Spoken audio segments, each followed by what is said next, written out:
অনেকদিন পর রেস্টুরেন্টে এলাম, আজকে খাবো। দে দে, অর্ডারটা তাড়াতাড়ি দে, অর্ডারটা তাড়াতাড়ি দে। হ্যাঁ, 3টে বিরিয়ানি দিয়ে দে। 3টে বিরিয়ানি তো এক্ষুনি খাওয়া হয়ে যাবে। তুই এক কাজ কর, 3টে পকোড়াও অর্ডার দিয়ে দে। দুস, অত টাকা নেই আমাদের আরে কাছে। দে না, টাকার ব্যাপারে ভাবছিস কেন? তোর ভাই তো আছে নাকি? একটাও টাকা দেবে না। না না না, কিছু না কিছু না, বলছি সব দিয়ে দেবো। নে, এবার খাওয়া শুরু কর সবাই। হুম, সেই করেছে একদম, বিরিয়ানিটা সেই আছে। বলি কি, দেখ, বিরিয়ানি তো এক্ষুনি খাওয়া শেষ হবে, আর পকোড়া একটা খেতে কত সময় লাগে। এক কাজ কর, একটা চিকেন রোল অর্ডার দিয়ে দে।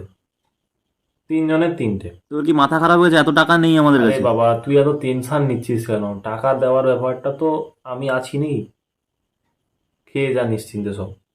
নে, বিল এসছে, এবার তুই মেটা। হ্যাঁ, বিল মেটানোর তো, হ্যাঁ হ্যাঁ, কত হয়েছে জানো? ওই তো টোটাল 1500 টাকা হয়েছে। 1500 টাকা? তোরা বার কর তোদের ভাগেরটা, আমিও বার করছি আমারটা। ও হো হো, আমি তো মানি ব্যাগটা ঘরেই ছেড়ে দিয়ে এসেছি, আমার কাছে একটা টাকাও নেই। কি করা যায় এখন? দেখ, আমি একটা ভালো কথা বলছি, তোরা আমার টাকাটা দিয়ে দে, আমি কালকের টাকাটা দিয়ে দিচ্ছি, ঠিক আছে? তুই এত কিছু অর্ডার দিয়ে টাকাটা দিবি বললি, এখন বলছিস টাকা আনিনি। ওই সব শুনবো না, টাকা বার কর আগে। আমি কি তোদের টাকা দেবো না? আমি তো বলছি কালকে গিয়েই আমি টাকাটা দিয়ে দেবো, তোরা পেমেন্টটা করে দে।